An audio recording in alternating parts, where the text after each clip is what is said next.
société civile malienne ont manifesté aujourd'hui devant l'ambassade d'Algérie à Bamako. Ils étaient venus soutenir les autorités de la transition et protester contre la destruction d'un drone des forces armées maliennes par l'Algérie. L'autorité de protection des données à caractère personnel a 10 ans d'existence. À cette occasion, l'APDP organise un colloque international sur la protection des données à caractère personnel. Au centre de ce colloque, les acquis, les défis et les opportunités de la protection des données personnelles. Le gouverneur de la région de Koulikoro a rencontré les représentants des sociétés minières et les jeunes du Mandé. Le colonel Lamine Kapori Sanogo était entouré des experts des ministères des Mines et de l'Environnement. Le processus d'octroi des permis de recherche et d'exploitation des ressources minières était au centre des discussions. Dans la chronique judiciaire, il sera question des dispositions légales contre les auteurs d'atteintes au crédit de l'État au Mali. Ça concerne ceux qui propagent de fausses nouvelles directement ou indirectement sur l'État, les collectivités et les établissements publics. Bonsoir, bienvenue dans ce journal. Le Premier ministre, ministre de l'administration territoriale et de la décentralisation générale de division, Abdoulaye Maïga, a reçu cet après-midi en audience une délégation d'Orange Mali conduite par le président du conseil d'administration de la société. Sékou Dramé était venu féliciter le Premier ministre pour sa nomination avant de faire des bénédictions pour la réussite de sa mission. Le Premier ministre s'est réjoui de savoir que Orange Mali et le gouvernement ont la même priorité, à savoir le bien-être de la population malienne. Nous vous proposons d'écouter Sékou Dramé à sa sortie d'audience au micro de Mamadi Koné et de Aliou Touré. Orange Mali, nous existons depuis 23 ans, nous opérons ici au Mali parce que d'abord l'État nous a fait confiance en nous confiant cette mission de service public qui est de porter des services de télécommunication et des services numériques à l'ensemble de la population. Nous assumons cette mission d'abord par les investissements que nous faisons en ayant à cœur chaque année d'améliorer la couverture et la disponibilité de nos services. Et ça a été l'occasion là de remercier Monsieur le Premier ministre et l'ensemble du gouvernement pour cette confiance qu'il nous a accordée et de nous réengager à toujours accompagner l'État d'abord en délivrant cette mission mais aussi au-delà chaque fois que l'intérêt général est concerné. Parce que c'est comme ça que nous voyons cette mission qui dépasse notre rôle d'opérateur. C'est ce qui nous a poussé à développer d'abord un certain nombre de services comme Orange Money, qui aujourd'hui a, nous l'espérons, un impact positif dans la vie des populations. Mais c'est également toute cette responsabilité sociétale d'entreprise que nous assumons, qui est un pilier de notre stratégie et que nous délivrons à travers la fondation Orange Mali. Et Monsieur le Premier ministre, en retour, nous a remercié pour l'engagement constant et a tenu à remercier Monsieur le Directeur Général et son équipe pour vraiment leur engagement au service du développement du Mali. Et nous avons réitéré que cet engagement restera constant. Et notre mission ne peut être délivrée que dans un cadre qui correspond aux orientations de son Excellence, Monsieur le Général Assimi Goïta, de son gouvernement. Et nous avons remercié le Premier ministre pour cet accompagnement constant et cette écoute qu'ils accordent à l'équipe pour pouvoir nous donner ces orientations. Les nouveaux conseillers techniques et chargés de mission de la primature renforcent leurs capacités en matière de règles et procédures de travail, d'éthique et de déontologie de l'agent public. C'est à la faveur d'une formation dont la cérémonie d'ouverture était présidée par le directeur de cabinet du Premier ministre. À travers cette session de 5 jours, les participants seront outillés pour exécuter au mieux leurs tâches. Reportage Mamadi Koné et Aliou Touré. C'est un atelier de formation par les pairs des conseillers techniques et chargés de mission de la primature récemment nommés. C'est-à-dire que l'amélioration de la qualité des performances des administrations publiques est un facteur clé de bonne gouvernance.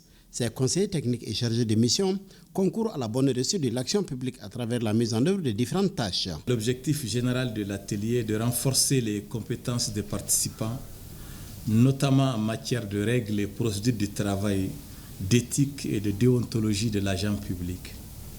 De façon spécifique, il s'agira de partager avec les nouveaux membres les textes d'organisation et de fonctionnement du cabinet qui viennent d'être adoptés, de partager avec eux les règles et procédures du travail gouvernemental, de former les participants sur les procédures et les supports du travail du cabinet du Premier ministre, de rappeler les règles d'éthique et de déontologie de l'agent de l'administration publique. Pendant 5 jours, les formateurs aborderont plusieurs thématiques à travers des exposés et des débats. L'organisation et les modalités de fonctionnement du cabinet du Premier ministre, les règles et procédures du travail gouvernemental, le plan d'action du gouvernement, les canevas de présentation d'une note technique, d'un rapport de mission, d'un compte-rendu d'audience, d'un compte-rendu de séance de travail, d'un compte-rendu de réunion. Le ministre directeur des cabinets a exhorté les participants à suivre les différentes communications afin de faire de cet atelier de formation un cas d'école et de succès. À présent, la situation entre le Mali et l'Algérie. Manifestation spontanée cet après-midi de plusieurs organisations de la société civile en soutien aux autorités de la Confédération de l'AES. Ces organisations ont protesté devant l'ambassade de l'Algérie au Mali pour exprimer leur indignation et leur mécontentement après la destruction d'un drone des FAMA par l'Algérie. Sédou Traoré était à ce rassemblement. C'est sous un soleil de plomb à plus de 40 degrés à l'ombre que des dizaines d'organisations, mouvements et associations sont venus protester contre la destruction d'un drone de l'armée malienne par l'Algérie. Dans une déclaration, les organisateurs ont rappelé les efforts du Mali pour l'accession de l'Algérie à l'indépendance. Et en outre, ils estiment que rien ne justifie l'acte d'agression d'Alger à part une volonté de protéger les terroristes qui perturbent la quiétude des Maliens. Nous demandons aux autorités algériennes la retenue et de ne pas s'ingérer dans les affaires internes du peuple malien. Le problème malien doit être résolu par les Maliens à travers le dialogue entre les Maliens. Et c'est la démarche du gouvernement. Nous ne sommes pas là pour agresser ni autre. Nous sommes là pour manifester et appeler au peuple algérien de soutenir le peuple malien dans ses combats contre le terrorisme. Une provocation pour l'armée malienne, pour les autorités du Mali et pour tous les Maliens et Maliennes. Et les autorités sont là pour défendre la vie des Maliens. Nos autorités sont là pour défendre l'intérêt de nos Maliens et pour nous rendre la souveraineté que nous avons tant perdue en avant. À travers cette mobilisation, ils renouvellent leur soutien aux autorités maliennes, nigériennes et burkinabées. Et pour eux, cet acte doit permettre de fédérer encore plus les peuples de l'espace AES pour une lutte commune pour leur souveraineté. Le communiqué affirme clairement que nous soutenons toutes les décisions du Collège des chefs d'État. Nous sommes derrière nos autorités, nous sommes derrière nos forces armées et de sécurité contre le terrorisme. Et nous voulons que les États comprennent que personne ne gagne à un soutien au terrorisme. Ceux qui le comprennent, tant mieux. Ceux qui ne comprendront pas auront les Maliens en face, auront les Burkinabés et les Nigériens en face. L'Algérie doit comprendre que le Mali a sacrifié ses fils pour sa libération, pour son indépendance. Notre territoire a servi de refuge pour les combattants de la liberté de l'Algérie et non pour la France et les ennemis de l'Algérie. C'est dommage de constater aujourd'hui que le territoire algérien serve de refuge et de sanctuaire aux groupes terroristes. Les organisateurs ont également lancé un appel à la diaspora de la Confédération AES à intensifier le combat patriotique de mobilisation et de sensibilisation à l'international. La tension monte donc entre le Mali et l'Algérie. Le Mali et l'AES sont montés au créneau et prévoient de porter plainte contre l'Algérie auprès des instances internationales. Cette tension ne date pas de ce fait pour le docteur Ali Toukara du Centre d'études sécuritaires et stratégiques du Sahel. L'escalade doit être rapidement contenue au vu des liens historiques entre les deux pays. Suivons son analyse des propos recueillis par Bemba Sibi. Depuis l'initiative prise par les autorités maliennes de récupérer les enseignes de la mission des Nations Unies au Mali, le rapport entre Bamako et Alger s'est davantage détérioré. À cela s'est ajouté le fait que Alger accueillerait des acteurs hostiles à l'État du Mali, qu'ils soient civils ou même armés. Et à tout cela, vous le dites bien, l'abattage d'un drone malien n'a fait qu'aggraver ce rapport tendu. On peut comprendre de cet incident, s'il en est ainsi, que l'Algérie ne voulait pas du tout être déshéritée de la position qu'elle occupait dans le dossier sahélien à travers les différents accords passés entre l'État du Mali et les groupes armés. Avec les nouvelles autorités, l'invite à l'Algérie de s'inscrire dans un rapport d'égal à égal serait à l'origine justement de ce rapport tendu. Mais objectivement, à l'analyse, on se rend compte que au-delà du rapport tendu, il y avait des cadres officiels permettant à l'Algérie, si son espace venait à être violé, de saisir officiellement l'État du Mali à travers son ambassade à Alger, de même également à travers un dispositif sécuritaire, les CEMOC qui réunissaient le Mali, l'Algérie, la Mauritanie et le Niger. Donc, tous ces canons étaient les mieux appropriés pour l'Algérie si la version qu'elle avançait venait à être réelle. Donc, une fois que ces canons n'étant pas empruntés par l'Algérie, naturellement, c'est un acte d'hostilité à l'égard d'un État souverain. Mais il faut quand même être prudent. Lorsqu'on regarde le Mali et l'Algérie du point de vue historique, du point de vue des mémoires et du point de vue pragmatique. Du point de vue historique, à ne pas l'oublier, on sait pertinemment que le forum de Casablanca, soutenu par le président Modibo Keïta, qui a permis à l'Algérie aujourd'hui d'obtenir son indépendance. Pour rappel, un nombre important d'Algériens avaient pris le Mali comme leur quartier général pour lutter efficacement contre la colonisation française. Mémoire, on sait pertinemment que Mali et Algérie ont des proximités anthropologiques. De part et d'autre, nous avons des populations qui ne connaîtraient pas de frontières. De ce fait, au nom de cette mémoire collective, un acte d'hostilité de la part de l'Algérie serait de méconnaître ou serait d'ignorer cette mémoire collective.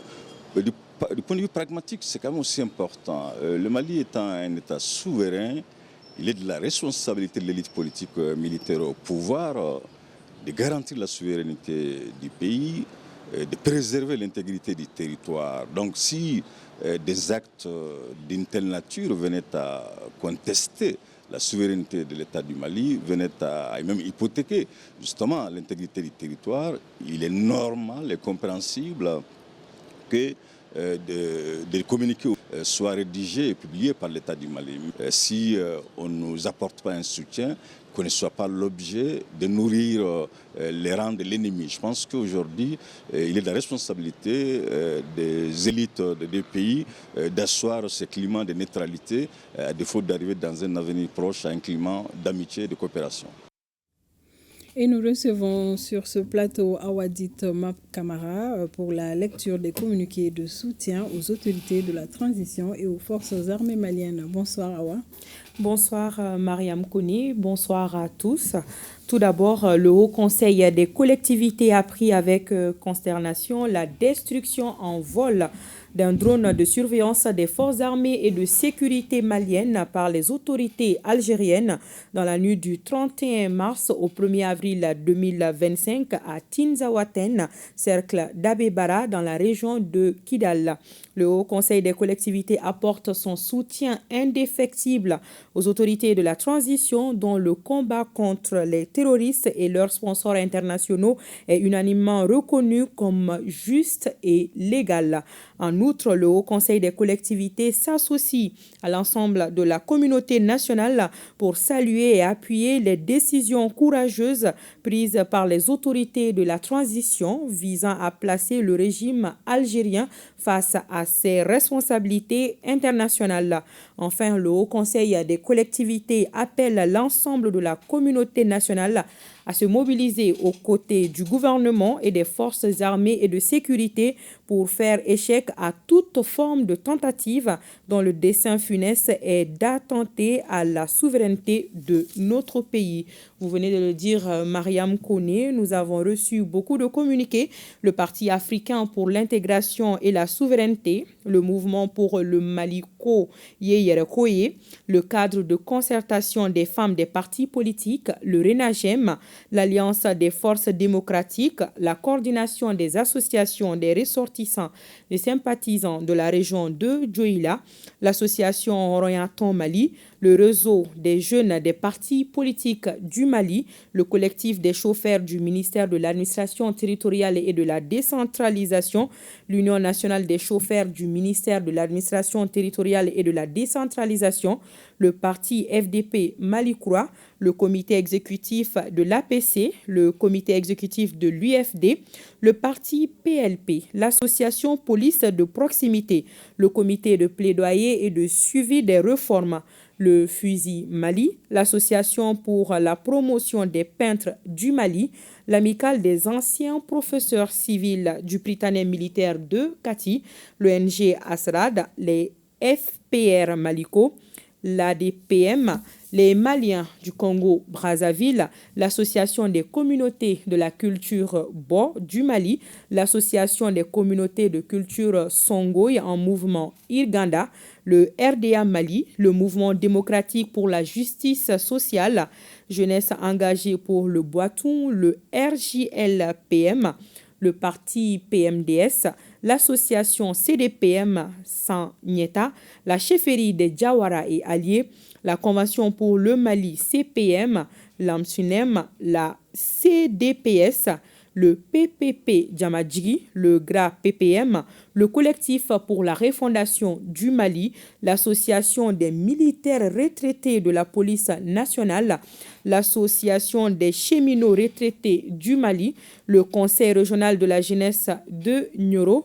Demain, c'est aujourd'hui. Le Rassemblement pour le développement et la solidarité, le mouvement Aratranaye et l'association Nieta Sirakura ont appris avec une profonde préoccupation les rapports d'enquête de l'attaque sur le territoire malien du drone des forces armées et de sécurité par l'Algérie.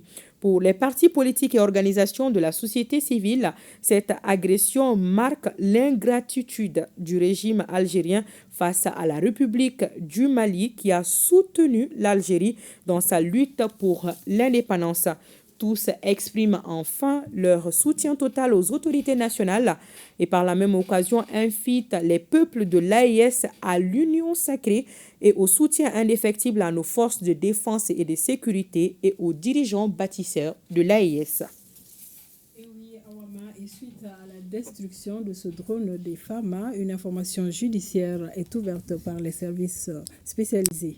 Tout à fait, Mariam Koné, le procureur de la République du pôle judiciaire spécialisé de lutte contre le terrorisme et la criminalité transnationale organisée informe l'opinion publique nationale et internationale de l'ouverture d'une information judiciaire pour des faits d'association de malfaiteurs, d'actes de terrorisme, de financement du terrorisme, de détention illégale d'armes de guerre et de munitions et de complicité suite à l'annonce par le gouvernement de la transition et le collège des chefs d'État de la Confédération des États du Sahel, AES, de la destruction d'un drone des forces armées et de sécurité de la République du Mali immatriculé TZ 98D dans la nuit du 31 mars au 1er avril 2025 à Tinzawaten, cercle d'Abebara, région de Kidal, en vue de faire la lumière sur ces faits,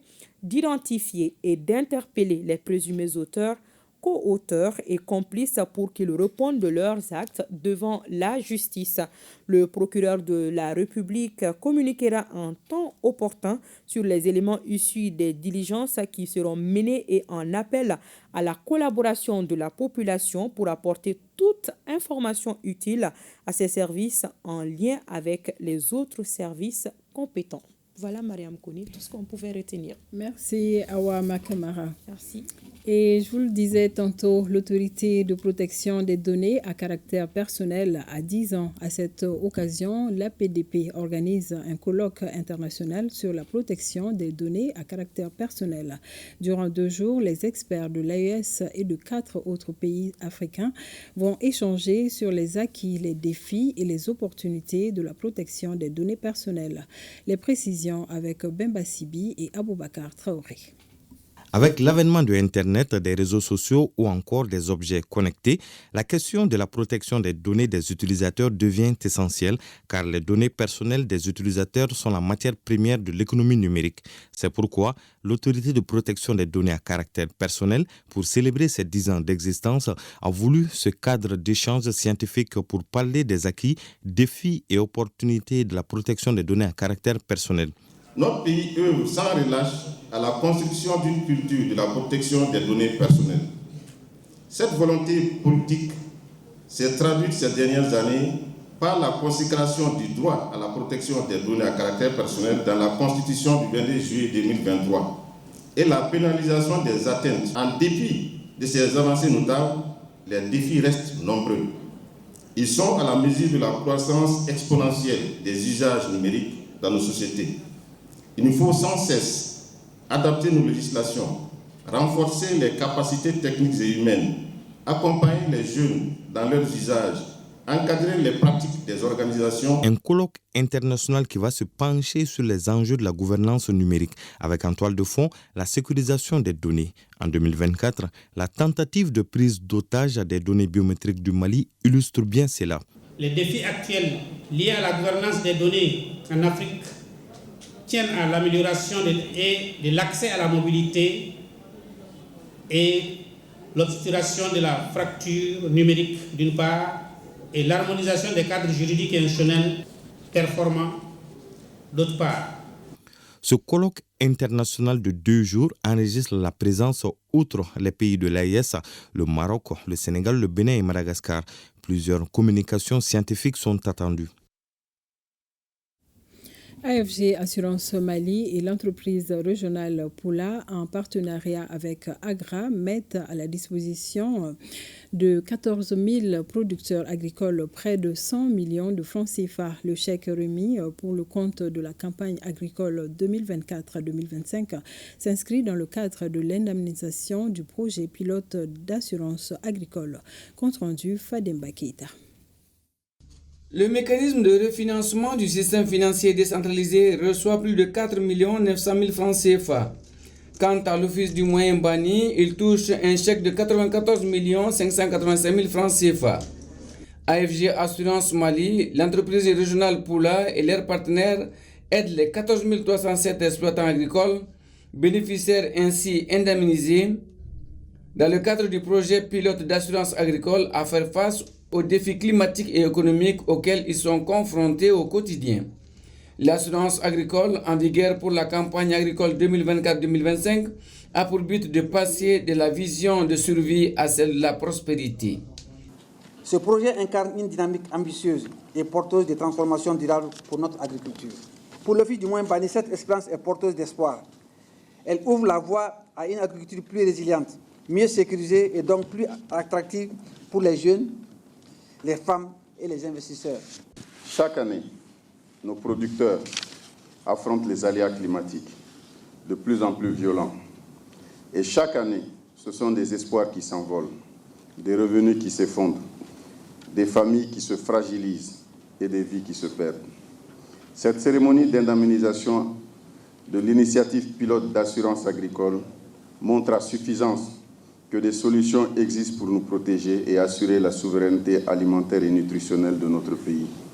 L'initiative innovante d'AFG Assurance Mali et de l'entreprise régionale Poula bénéficie de l'accompagnement d'Agra, organisation africaine dédiée au système alimentaire, et l'insurrésilience. On a travaillé avec l'Office du moyen Bani, Agra, qui nous a accompagnés pour permettre aux paysans qui ont subi des dommages durant les inondations passées, les indemniser pour qu'ils puissent continuer de travailler de façon sereine. Nous avons pris le mot Poula pour justement expliquer notre mission, qui est effectivement de protéger les producteurs agricoles contre les aléas climatiques et de permettre à ce que, pour les saisons agricoles où les choses ne se déroulent pas comme prévu, ils puissent avoir au moins un filet de sécurité qui va les permettre de se relever et de se préparer pour la campagne suivante. La science symbolise une réponse collective qui met en œuvre le contenu de la politique nationale agricole du Mali. C'est pour pallier l'insécurité alimentaire causée par les aléas climatiques. Aujourd'hui, nous célébrons une avancée majeure de ce projet avec l'indemnisation de plus de 7400 producteurs qui recevront tous un soutien financier pour se relever des chocs climatiques subis lors de la dernière campagne agricole de 2024-2025. Le projet pilote d'assurance agricole couvre 4 cultures fondamentales: riz, coton, maïs et sorgho dans les régions de Kay, Koulikoro, Ségou et Sikasso. Le gouverneur de la région de Koulikoro, après les communautés locales, a rencontré les représentants des sociétés minières et les jeunes du Mandé. À l'issue de la réunion, des mesures fortes ont été annoncées par le chef de l'exécutif régional, allant vers la suspension des permis de certaines mines en faute. Boubacar Sissoko et Salif Maïga. Cette rencontre a regroupé autour du gouverneur de région des membres de son cabinet, des chefs de services techniques régionaux, des représentants des jeunes du Mandé et ceux des sociétés minières. La réunion a un triple objectif. Nous avons déroulé le contenu du Conseil des ministres du 5 mars relatif aux sanctions qui furent infligées contre certains responsables. Et aussi leur expliquer le retrait ou la suspension des permis des mines artisanales. Ces échanges périodiques instaurés par le chef de l'exécutif régional visent à décanter le climat social qui était délétère entre communautés d'accueil du cercle de Kangaba et sociétés minières. Malgré qu'on a nos permis, les communautés ne prennent même pas foi de ces permis. Aujourd'hui, vraiment, Dieu merci, le gouverneur et son staff, ils ont fait ça. Les experts des questions minières ont édifié les participants sur les procédures d'octroi des permis d'exploration et d'exploitation. C'est de les amener à travailler conformément au code minier. Ce n'est à travers cela que nous pourrons trouver une solution vraiment au problème qui prévaut aujourd'hui entre elles, les sociétés et les communautés aujourd'hui. À l'issue des débats fructueux, des propositions ont été formulées pour instaurer un partenariat gagnant-gagnant entre les communautés et les sociétés minières. Nous avons proposé la restitution, la vulgarisation de ces textes-là auprès de nos populations. La participation de ces sociétés-là qui sont légalement installées, leur participation, la vie de nos communautés. Des mesures fortes sont annoncées par les autorités régionales afin de mettre de l'ordre dans le secteur des mines en région de Koulikoro. Suite aux deux événements malheureux, le préfet va prendre dès demain la décision relative à la mise en défense des sites qui ont fait l'objet d'affrontements et d'effondrements. Nous avons invité les sociétés minières à valoriser les AGR, c'est-à-dire les activités génératrices de revenus, pour que les femmes particulièrement puissent quitter les placères. Le gouverneur de région a attiré l'attention des acteurs qu'il faut mettre la vie humaine au devant de tout. Il a également assuré que ce cadre de concertation sera pérennisé pour que l'or profite aux populations du Mandé. Il fait très chaud en ce moment et Mali Météo a lancé hier une alerte canicule de 72 heures à compter de ce mardi 8 avril 2025. Les températures maximales vont varier entre 40 et 47 degrés Celsius, voire plus. Qu'est-ce qui explique ce phénomène météorologique et quelle attitude adopter? Élément de réponse avec Bakary Mangane, chef du bureau prévision et alerte météorologique à Mali Météo. Il est au micro de Bemba Sibi. La hausse de température qui va se manifester sur l'ensemble du territoire malien de façon générale. Maintenant, particulièrement, la zone de ceinture constitue un dôme de chaleur, de vagues de chaleur, où le Mali sera plongé dedans durant cette période-là, du 8 jusqu'au 13 avril 2025. Les régions les plus chaudes sont la région de Kay, Nioro du Sahel, Nara, la région de Koulikoro, Mopti, le centre, les régions du nord comme Gao, Tombouctou et Kidal. Ensuite, la région de Koulikoro, évidemment, et le district de Bamako et ses environs, en passant par la région de Kita Alors, de façon générale, la température maximale va osciller entre 40 et 47 degrés. Voilà, ça peut aller même au-delà de 47 degrés, notamment dans les régions de Caille, Nara, Nioro du Sahel. Mais ça peut évoluer, ça peut aller au-delà. Donc, c'est pourquoi nous avons émis cette alerte-là, aussi bien que du jour que la nuit, il va faire chaud. Il est clair que face à cette canicule, à cette vague de chaleur, il y a des actions, sinon des conduites à tenir. Et premièrement, il faut boire suffisamment d'eau pour compenser le manque d'eau dans l'organisme. Ensuite, il faut s'abriter dans un endroit agréable. Maintenant, de ne pas s'enfermer dans une maison close et puis en fermant les fenêtres et les portes. Et essayer d'arroser suffisamment l'endroit et que ça soit agréable à vivre. Et aussi, il faut éviter les mouvements, surtout les déplacements en plein midi, qui est vraiment déconseillé en cette période-là. Et aussi, il faut penser aux tout petits, de leur donner à boire, les enfants et les vieilles personnes. C'est bien noté. La société d'énergie et son partenaire Mandin Solaire innovent dans la fourniture d'énergie. De nouveaux produits de qualité et à base d'énergie solaire sont désormais disponibles. Ces innovations qui ont été exposées au public conviennent aux petites et grandes installations et sont des solutions durables pour la crise énergétique. C'est ce que nous dit Batraoré. Face à la crise énergétique actuelle, la société Ndeye Énergie et Mandé Solaire apportent leur contribution. Des nouveaux produits à base d'énergie solaire sont mis à la disposition du public. Ce sont des solutions de stockage d'énergie pour les petites et grandes installations et pour l'énergie des résidences. It's my pleasure to come here. This is my third time to this country. Il est venu présenter ses produits.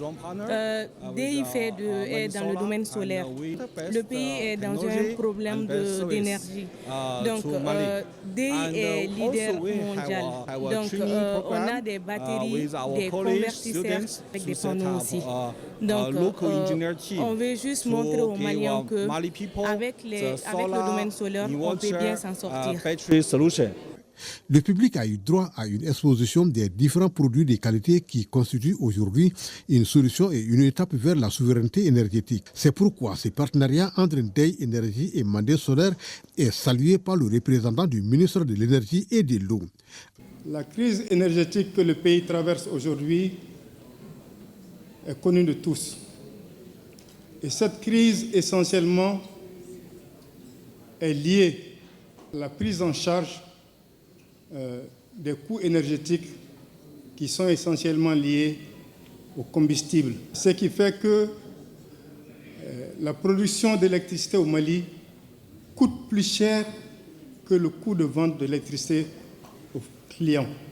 C'est ce qui a conduit le gouvernement à adopter un principe qu'on appelle le mix énergétique, qui consiste, en plus de l'usage des combustibles, à nous orienter vers d'autres sources d'énergie, notamment le solaire, notamment l'éolienne, et à nouer des relations de partenariat avec certains privés, dont DEI et Mandé Solaire.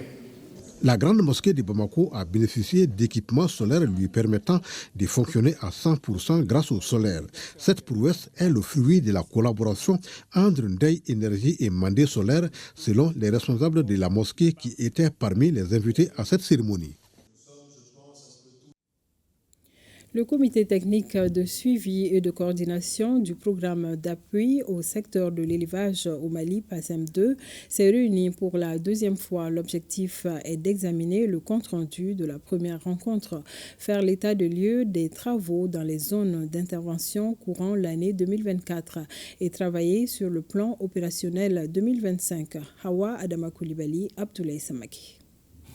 Destiné à 85 000 éleveurs et agriculteurs à travers les régions de Mopti, Tombouctou et Gao, la mise en œuvre du programme d'appui au secteur de l'élevage au Mali PASEM 2 a connu un retard significatif. C'était vraiment la première année réelle d'opérationnalisation du projet. Nous avons eu des difficultés à accéder à certaines zones d'intervention du projet, comme par exemple le secteur de Niafunke, Malgré ces obstacles, l'année 2024 a enregistré des réalisations concrètes. L'année 2025 du PASEM 2 prévoit un calendrier chargé avec un budget d'environ 2 milliards de francs CFA. En perspective pour l'année 2025, les activités porteront essentiellement sur la construction de l'aire d'abattage de Gao et la réhabilitation des aires d'abattage de Diré, Gundam et Niafunke, l'aménagement de boucheries et la dotation en moyens de transport de la viande, la réalisation de parcs de vaccination, l'équipement des laiteries et des centres de collecte de lait et le renforcement des capacités des acteurs dans plusieurs domaines. Le budget prévisionnel de 2025 se chiffre à 1 938 706 990 francs CFA. Officiellement lancée en novembre 2024 à Mopti, la deuxième phase du programme d'appui au secteur de l'élevage du Mali s'étend de 2023 à 2027 pour un budget global de plus de 4 milliards 300 millions de francs CFA. Dans le cadre du projet Voix des femmes, une rencontre vient de se tenir sur les défis et opportunités liés à leur participation au processus de paix au Mali d'ici à 2028. Elle a réuni des femmes leaders et des jeunes filles. La rencontre est organisée par l'ONG Aide au développement durable ADD en partenariat avec l'Organisation internationale pour la consolidation de la paix Interpeace. Fanta Mamanyantao, reportage. Depuis plus de 10 ans, notre pays est confronté à une crise multidimensionnelle. Les femmes et les enfants payent le plus lourd tribut. C'est dans ce contexte que l'ONG Aide au développement durable, ADD, en partenariat avec l'Organisation internationale pour la consolidation de la paix, Interpeace, tient cette rencontre de plaidoyer pour renforcer la participation des femmes et des jeunes filles à au moins 30% dans les instances de gouvernance et de consolidation de la paix d'ici 2028. Nous avons beaucoup de défis à relever pour garantir aux femmes l'accès à l'éducation, au travail, à la santé, à l'alimentation, à la participation à la vie culturelle, à la gouvernance, à une protection et une assistance familiale. C'est dans ces multiples champs de droits humains que la présente initiative de plaider pour le renforcement de la participation des femmes et des jeunes filles dans les instances de gouvernance et de consolidation de la paix est née. L'Organisation internationale pour la consolidation de la paix, partenaire technique et financier, trouve que l'engagement de tous est inaliénable et capital pour l'atteinte des résultats escomptés. Cette activité a été initiée pour donner encore plus de voix à ces femmes au niveau urbain, ces femmes au niveau périurbain, mais également ces femmes au niveau rural. Le département en charge de la femme et de l'enfant s'est réjoui d'une telle initiative qui cadre parfaitement avec les orientations des autorités du pays. Le rôle des femmes dans la construction de la paix, la gouvernance et le développement n'est plus à démontrer. Pour notre part, nous restons déterminés et engagés pour l'épanouissement de la femme malienne. Cette rencontre de renforcement des capacités en médiation et gouvernance sécuritaire sera une opportunité pour les femmes et les jeunes engagés dans la consolidation de la paix. C'est pour qu'elles puissent jouer pleinement leur rôle dans le processus de négociation et formuler des propositions concrètes auprès des acteurs politiques et institutionnels. À San, le gouverneur s'est rendu au poste de Cienso pour constater de visu l'entrée en vigueur des contrôles des véhicules hors normes. Le constat est amer puisqu'en 2 jours seulement, 29 véhicules sur 56 contrôlés sont hors gabarit. Ces contrevenants seront soumis à la réglementation édictée selon le chef de l'autorité régionale de San, la correspondance de Drissa Koné. Quand c'est le gouverneur en personne qui tient le décamètre pour mesurer la longueur du véhicule, cela démontre que le temps de la sensibilisation est révolu. Et la longueur du véhicule en question fait plus de 16,50 m, les normes édictées, mais la largeur moins de 2,55 m est respectée. Au même poste de Cienso, la hauteur d'un autre véhicule dépasse les normes. La hauteur de ce véhicule articulé ne devrait pas normalement dépasser 4 mètres. Mais le constat est que c'est au-delà de 4 mètres. Donc on vient de le mesurer tout de suite, ça fait 5 mètres et plus. Quel est le sort donc réservé à ces véhicules hors gabarit? Comme c'est chargé, on va le mettre à la disposition de la douane. Donc si c'était déchargé, nous allons le mettre à la disposition de la gendarmerie ou soit de la police. Ils vont décharger les surplus. Si ça dépasse les 16 mètres, on ne peut plus donner l'autorisation à ces véhicules. Donc il doit être déchargé d'abord, en premier temps.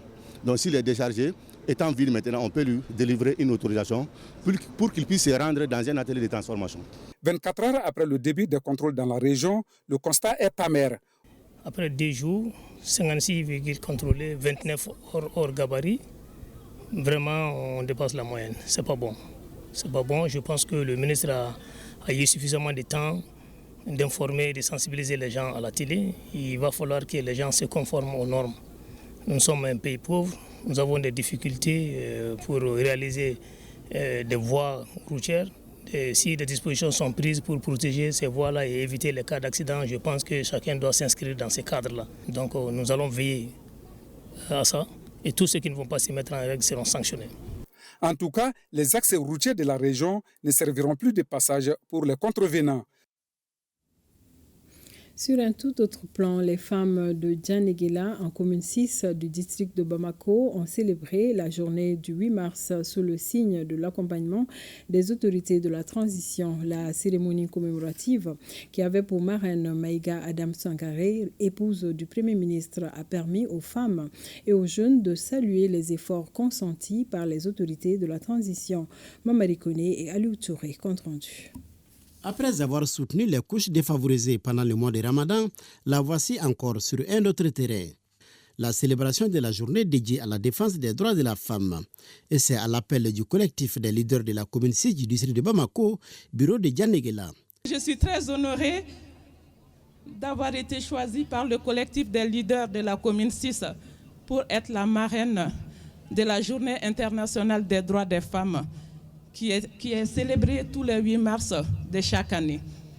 Je rends un vibrant hommage à toutes les femmes, en particulier les femmes du Mali, pour leur bravoure et leur abnégation.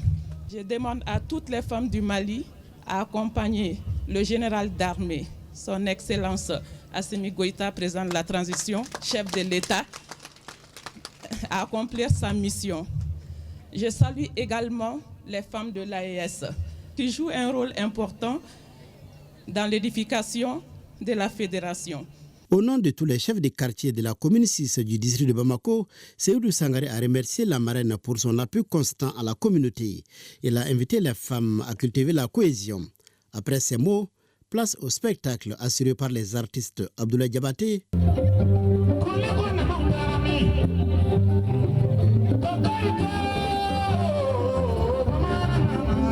Sidiki Diabaté, Mariamba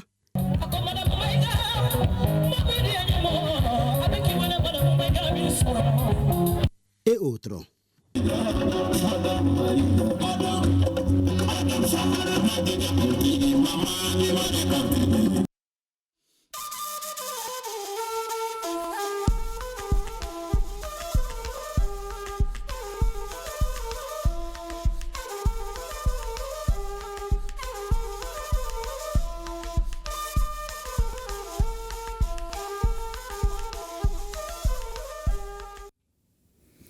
Le président du Faso, capitaine Ibrahim Traoré, a présidé lundi la première session ordinaire de l'Assemblée générale du Conseil présidentiel d'orientation et de suivi du Bureau national des grands projets du Burkina. Cette première session a été une occasion d'examiner le programme de partenariat public-privé pour le financement de différents secteurs afin de booster le développement économique et social du Faso. Le point avec Moumouni Wangar.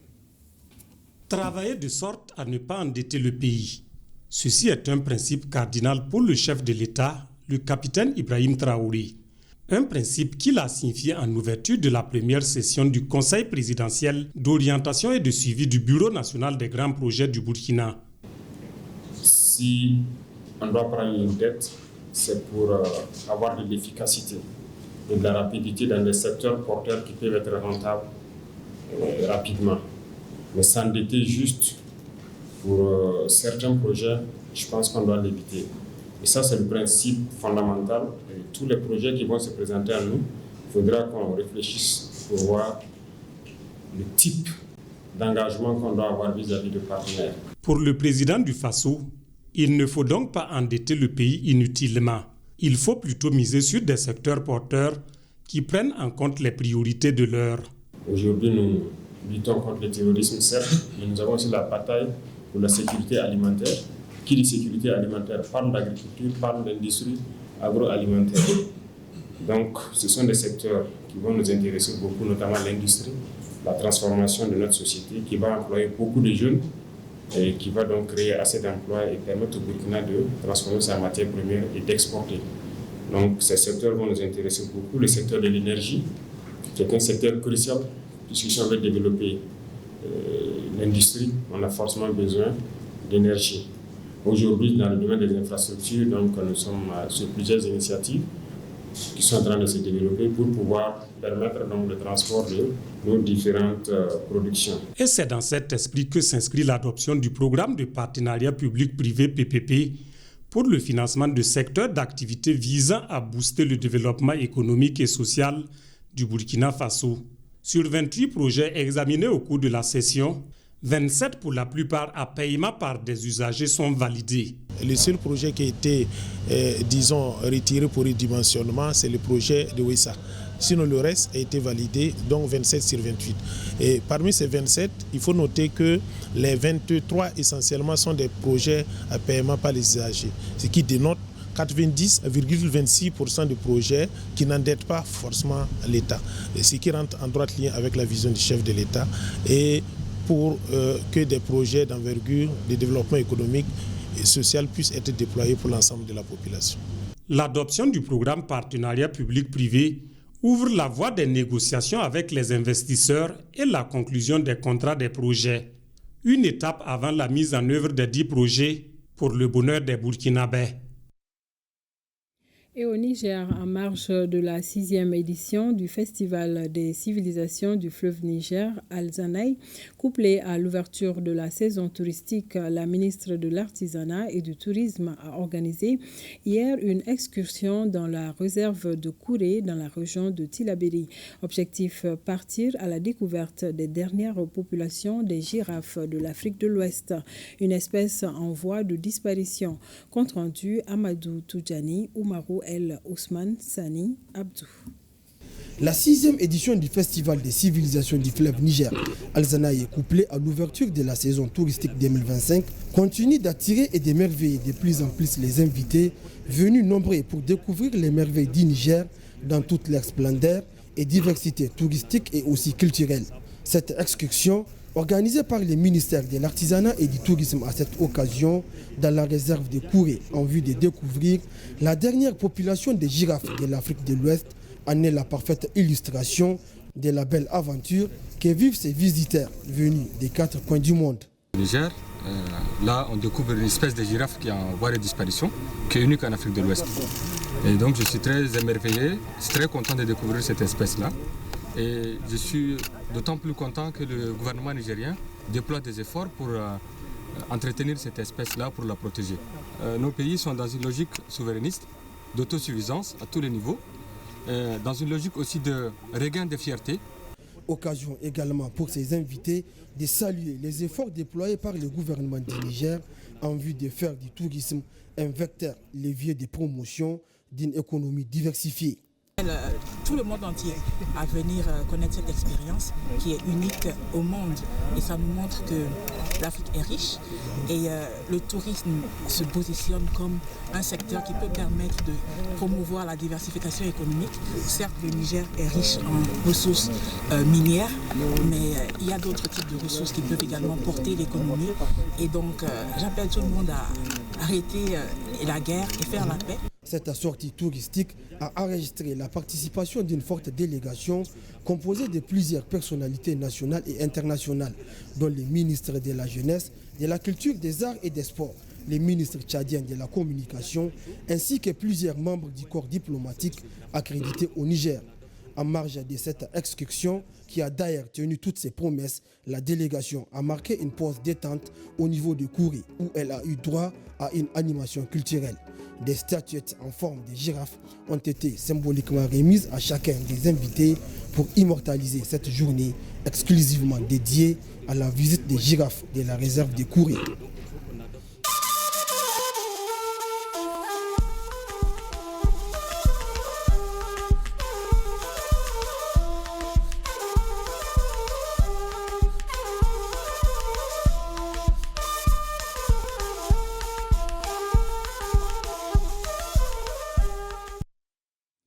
Dans la chronique judiciaire, il est question aujourd'hui des dispositions légales contre les auteurs d'atteintes au crédit de l'État au Mali. Ça concerne ceux qui propagent de fausses nouvelles directement ou indirectement sur l'État, les collectivités et les établissements publics. Voyons l'atteinte au crédit de l'État dans la chronique judiciaire avec Garibou Pérou et Tchédje Kamara. À la fois financière et morale, l'atteinte au crédit de l'État est un préjudice. Le mot crédit signifie ici la relation de confiance entre l'État, qui est une personne morale de droit public, et le justiciable, une personne physique. Mettre cette confiance en rude épreuve, c'est porter délibérément atteinte au crédit de l'État. Le mot crédit vient du latin, creditum, la confiance qu'inspire une personne sur sa solvabilité. La confiance en quelqu'un. La confiance en quelque chose. C'est aussi l'autorité, le pouvoir qui résulte de cette confiance.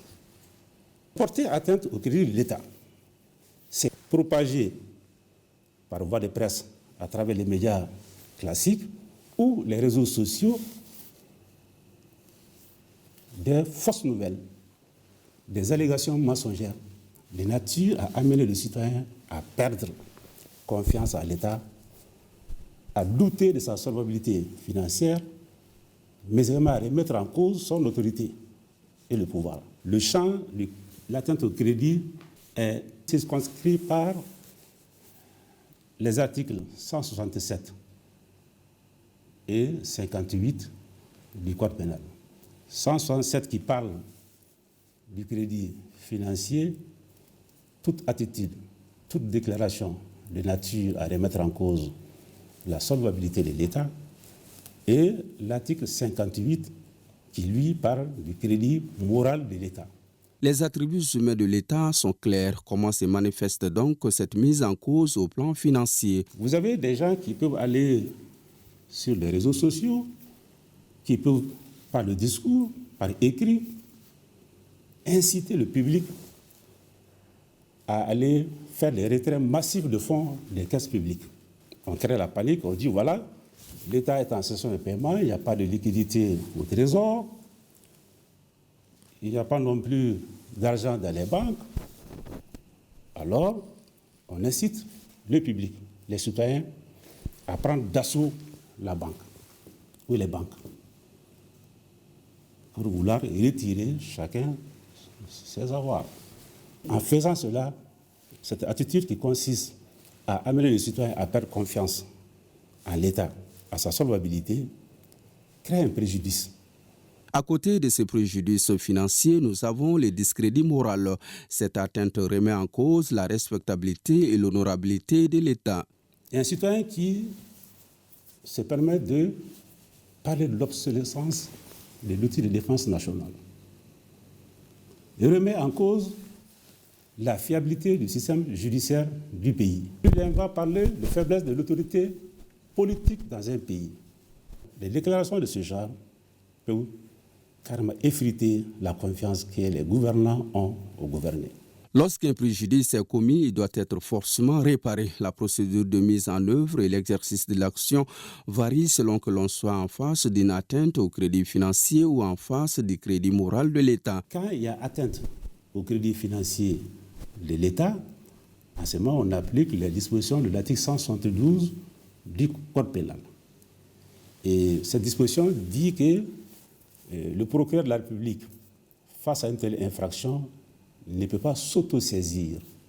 Il appartient en ce moment, selon les termes de l'article 172 du Code pénal, au ministre de l'économie et des finances de saisir le procureur d'une plainte contre la personne. Et c'est après cette plainte que le procureur de la République est habilité à engager des poursuites contre les ou les auteurs. Maintenant, en plus du ministre de l'Économie et des Finances, il y a le représentant légal de l'établissement qui a été victime d'atteinte au crédit financier, qui peut également porter plainte devant le procureur de la République qui est territorialement et matériellement compétent, qui en ce moment va engager des poursuites. Et là, en ce moment, on parle de crédit financier. S'agissant du crédit moral, le crédit moral est comme une infraction ordinaire. En ce moment, le procureur de la République peut s'autosaisir. Et contrairement à ce que les gens pensent que les magistrats en font à leur tête, qu'il n'y a aucune disposition qui les autorise à engager des poursuites contre les gens pour atteindre au crédit de l'État, c'est bien une erreur. Donc l'infraction existe bel et bien à travers le code pénal et c'est à juste raison que les magistrats en font application tous les jours. Pour les crédits moraux, le procureur dispose de l'opportunité des poursuites par autosaisine. Financier, il doit être préalablement saisi d'une plainte avant d'exercer l'action publique.